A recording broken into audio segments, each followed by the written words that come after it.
Ladies and gentlemen, I am pleased to have this opportunity to be here today and address this distinguished audience. First of all, I would like to express my gratitude and appreciation to Mr. Ralph Nickel, Vice President of the Council, and Director Mr. Guntram Wolf and his team for organizing this event. Today we are living at a time when not only natural but also geopolitical tectonic shifts are taking place all around the world.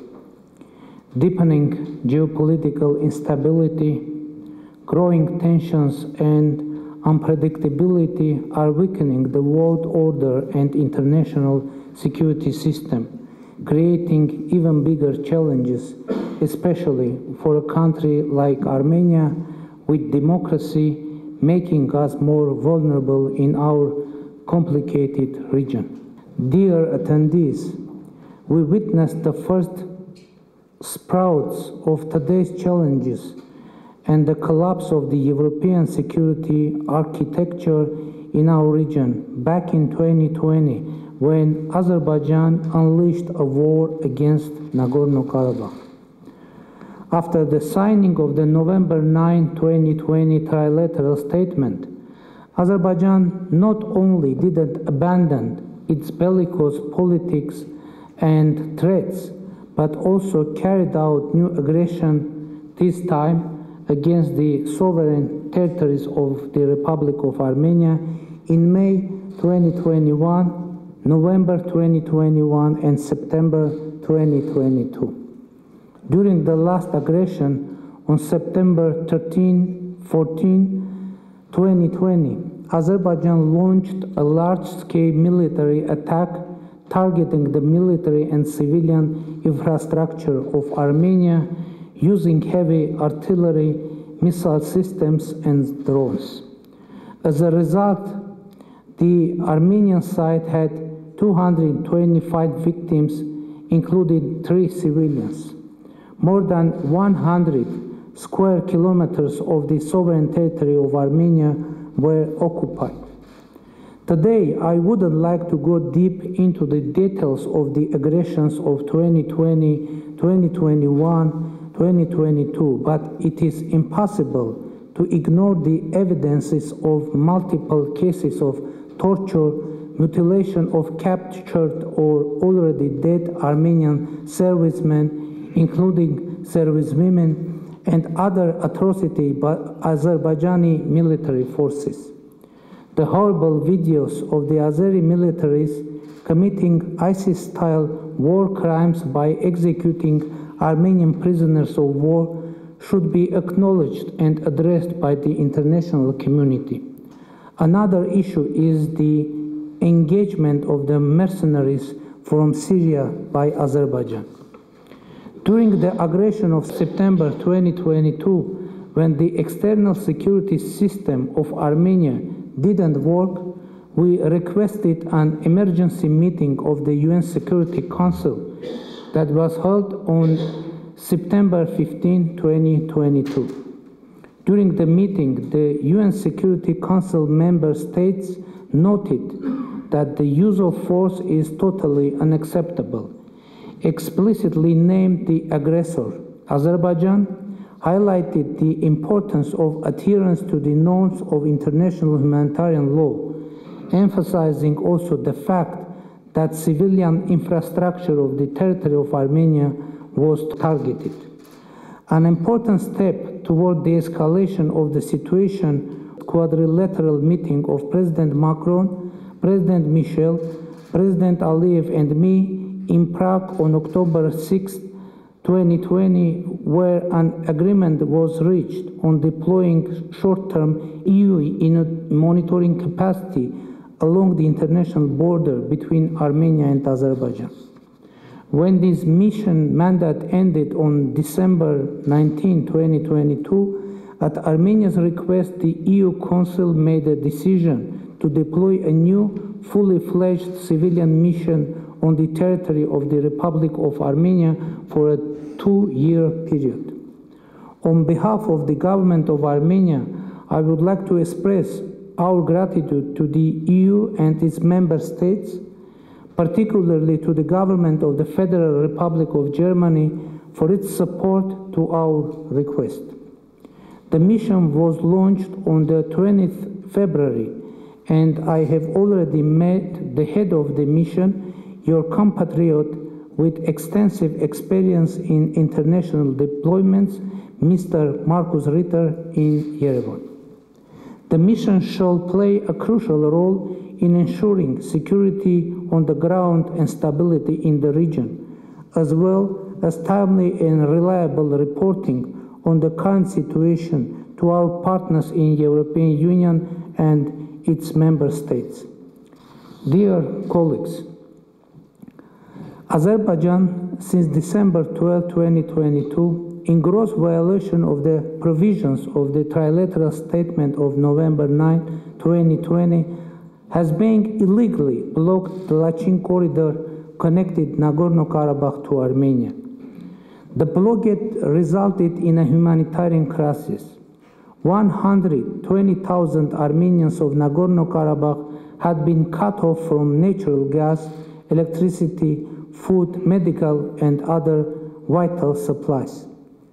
Due to a severe shortage of food and other necessary goods, authorities of Nagorno-Karabakh had to take desperate measures, issued food coupons, and are rationing certain foodstuffs.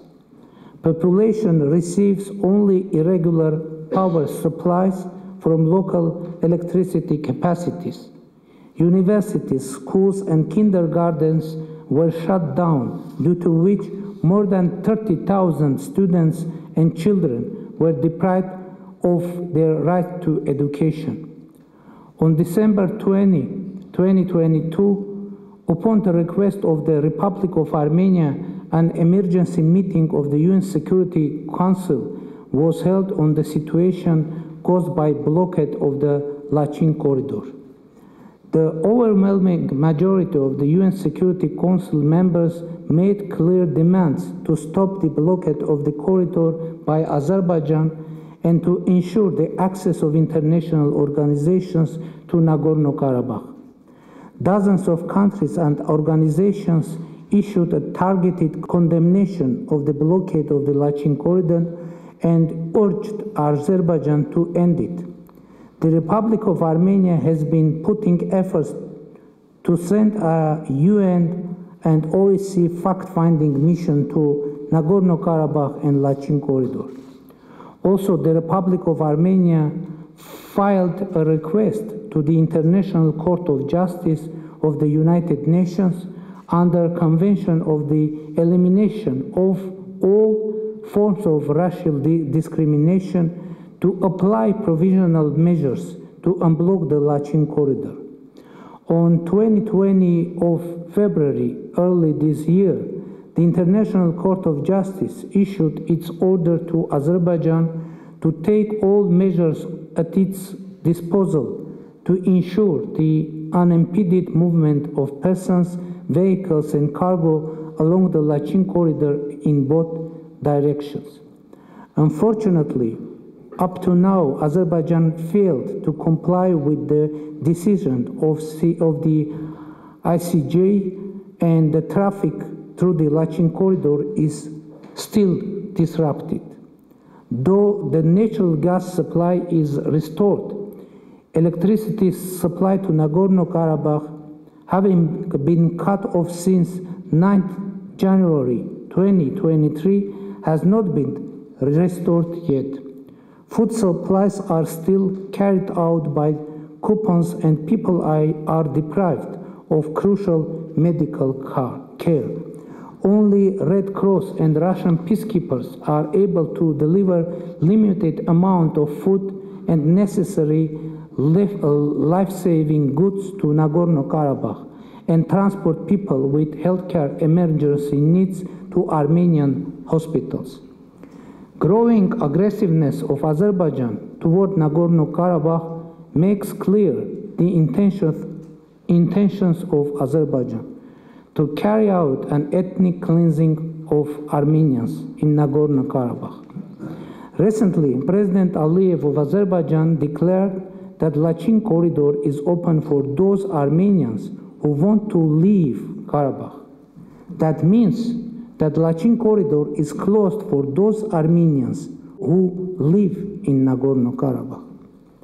Dear participants, despite the above mentioned, the government of Armenia has shown the political will and has been taking decisive steps to open a new era of peace and stability in South Caucasus and has been engaged constructively in the Armenian-Azerbaijan negotiation. The Armenia-Azerbaijan negotiation process is going on in the following three main tracks: agreement on the normalization of relations between Armenia and Azerbaijan, unblocking of transport communications and economic links in the region, and border demarcations and security. Armenia agreed to separate from the Armenia-Azerbaijan process the settlement of Nagorno-Karabakh issue with the logic that a mechanism of discussions between Stepanakert and Baku will be formed. It is essential for Armenia to establish a guarantee mechanism addressing the issues of security and rights of the Armenians of Nagorno-Karabakh, which will have international visibility and involvement. Without going into the details, I would like to mention that the key humanitarian issues, such as the return of all the Armenian prisoners of war and the access of international organizations to Nagorno-Karabakh, continue to remain unresolved and are the issues of our utmost concern.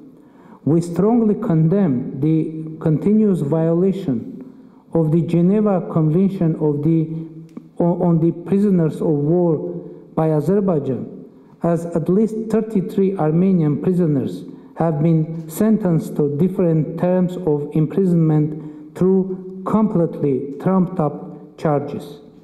The refusal of Azerbaijan to repatriate Armenian prisoners of war is another violation by Azerbaijan of Point 8 of trilateral statement of 9 November of 2020. Ladies and gentlemen, another aspect of our vision of regional peace is the normalization of relations with Turkey. We are ready to fully normalize relations with Turkey, establish diplomatic relations. We hope for full opening of our common border, which was unilaterally closed in the early 90s by Turkey. We have some small but hopeful signs that we are moving forward. Special representative of our countries agreed upon establishing air cargo transportation and opening interstate borders for third country citizens in July 2022. In January, a ban on direct air cargo transportation between Turkey and Armenia has been lifted, and we hope for the speedy implementation of the opening of the border for third country citizens. Also, I met President Erdogan in Prague on the margins of the European Political Community Summit in Prague 2022. It was in October, where we discussed the prospect of normalization. Armenia reacted rapidly after the recent devastating earthquake in Turkey. I called up President Erdogan with condolences and proposed our support. After that, we sent humanitarian aid and a rescue team to the affected areas.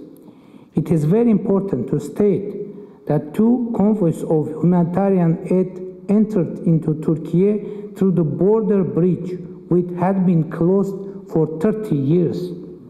Our rescue team returned to Armenia through that bridge as well. Armenian Foreign Minister visited Turkey, met his counterpart, and reiterated our readiness and willingness to fully normalize relations. Though the last interactions were, of course, of purely humanitarian essence, we, however, would be glad to have the political outcomes. Dear friends, I would like to stress that the European Union is one of our key partners on our democratic reform path. In this context, it is worth to mention that Germany is a major political and economic partner for Armenia, providing development aid and support for our democratic reforms. Continuing the topic of cooperation with the European Union, I would like to inform you of a new important format of the Armenia-EU partnership agenda, the political and security dialogue that the inaugural meeting of which took place in Yerevan last January. The discussion on a wide range of issues, including the overall regional situation and the prospect of deepening our collaboration in certain areas, was not only timely but also considerably enriched our diverse partnership agenda with the European Union. In this context, I would like to stress that the basis for our cooperation with the European Union is democracy. And according to the latest index of the General Assessment of Eastern Partnership member states, Armenia topped the democracy and good governance rating table among the Eastern Partnership member countries and is a leader in the following 5 areas: fight against corruption, an independent judiciary, opinion and freedom of expression, freedom of assembly and association, independent media and democratic rights, elections and political pluralism. Despite all the challenges, we do believe that our security architecture cannot be comprehensive without respect for human rights, rule of law, and democracy. Democracy is a strategy for us.